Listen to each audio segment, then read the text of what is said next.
What's up, people? Chris. Going to give some predictions for UFC 144 going down in Japan this upcoming weekend.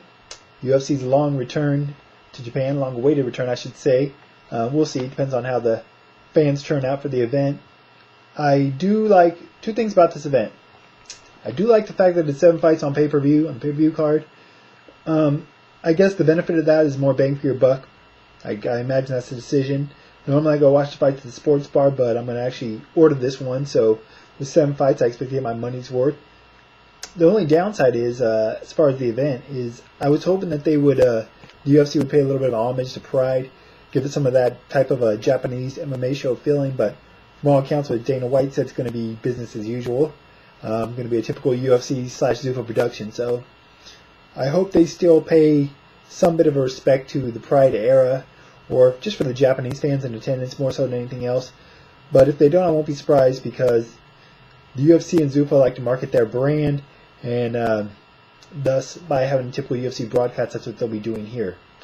Alright, as for the card itself, just going to go over the main card bouts. Try not to go too in depth. Anthony Pettis, Joe Lauzon. I'm going to favor Pettis. Lauzon's probably better on the ground, but Pettis is no slouch, so he's not like Melvin Guillard on the ground. So I think if he gets to the ground, he can hang there. But I don't think he's in really won't be in any danger of getting submitted. And on the feet, I think Pettis is at a huge advantage. Lauzon gets tired as the fight goes on. I think Pettis wears him down en route to a decision or a 3rd round stoppage. Hatsu Hioki Barpalszewski. Favor Hioki by decision. I just think he takes it to the ground and controls him there, much like he did against George Roop, although a lot of people thought Roop deserved a decision against Hioki. Yushin Okami Timboch. Okami by decision. Don't expect much fireworks in this fight. Yeah, that's it. Yoshihiro Akiyama taking on Jake Shields. Another fight I don't anticipate to be too exciting, but I'm going to favor Shields. Both coming off 1st round stoppage losses, defeats. But I don't know. It's hard to pick Akiyama. His first fight down at welterweight. It's hard to know how the weight cut's going to affect him. I'm sure it's not going to be helpful to him in the first time cutting down. Neither guy's all that great on the feet. I guess the ground would probably cancel out one another, but I do think Shields is a better wrestler, so I think he'll be able to take it to the ground, get top position, and just control the fight there for the most part. So Shields by decision. Mark Hunt, Cheick Kongo. I want Mark Hunt to win this fight. I think he's a more entertaining fighter to watch. But I favor Cheick Kongo. Cheick can keep it at long range with his height and reach advantage. Leg kicks. In the clinch, I think Cheick can go to the body well with the knees. I just don't think that... I think that Joe Silva making this fight wants it to be a heavyweight slugfest, but I don't think that Cheick Kongo is going to engage. If he wasn't willing to engage Matt Mitrione in such a fight, where he was in control most of the fight, I don't think he's going to let Mark Hunt put hands on him if he can opt not to. So I think Cheick plays it safe, smart, and wins the decision. Wouldn't also be surprised if Cheick Kongo looks to take this fight to the ground and do some damage from the top position. But I favor Cheick by decision, regardless. Hopefully it's exciting, though. You never know with Cheick Kongo fights. Rampage Ryan Bader. Good that they're having Rampage on this card, along with a lot of the Japanese fighters like Kid Yamamoto and Gomi, and of course Akiyama. Rampage, was a star in the era of Pride when they were at the top of the sport.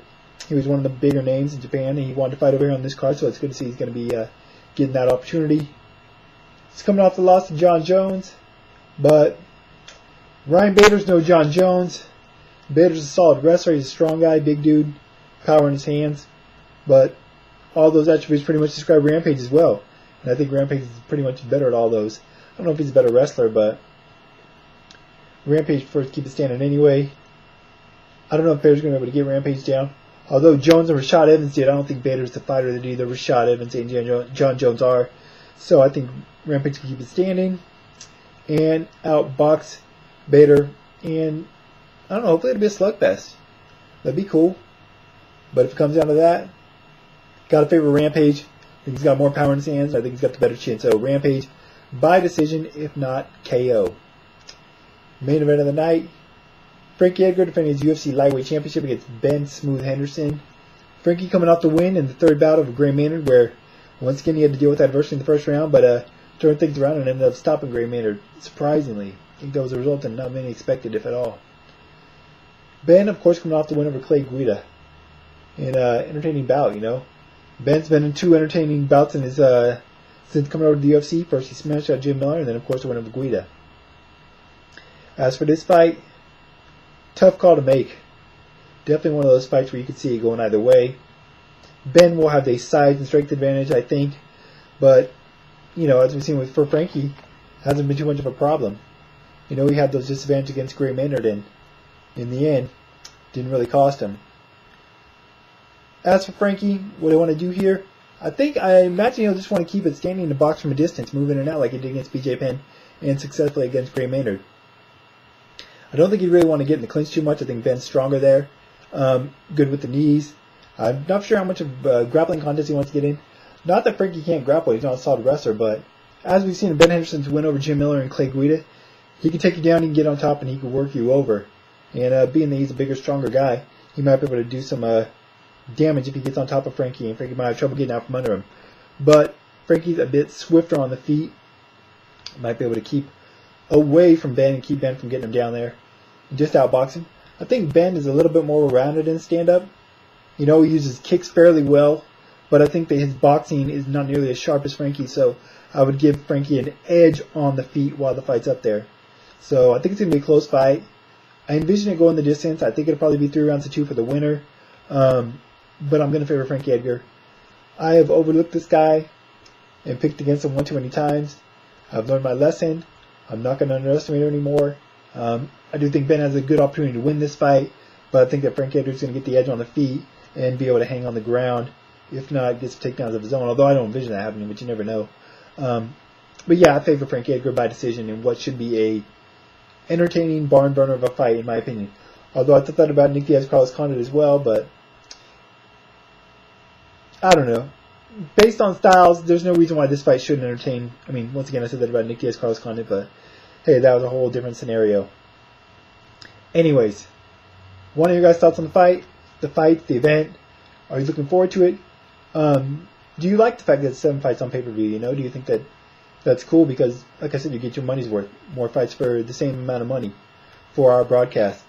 Do you, like me, hope that they kind of pay homage to the Pride era? I mean, it'd be cool if they brought in Lenny Hart to do the introductions. I know they're not going to, but I would love that. At least bring back the big ramp. Come on, man. You got to give the Japanese fans a ramp. Have Rampage come out the smoke, do his howl, and walk down that ramp. But, I don't know. I hope we get some of that, but I doubt we will. But would you like to see it, or do you just want to see a typical UFC broadcast / event? And who do you favor in the fights? I guess mostly the main event. Also want to hear your guys' thoughts on Pettis Lozon. And maybe Akiyama Shields. Any of the fights you're interested in. Want to hear your thoughts on. Anyways, that's it for now. Talked about this event and more on your State Science Fights radio show. So if you need a chance to check it out live, you can always check it out. Podcast or on demand. Link in the information part of the video as always, as well as link to ScienceFinance.com. Science Finance Facebook page, as well as my Twitter. That's it for now, though. I'll probably be back next Sunday to talk about this event afterwards, but until then,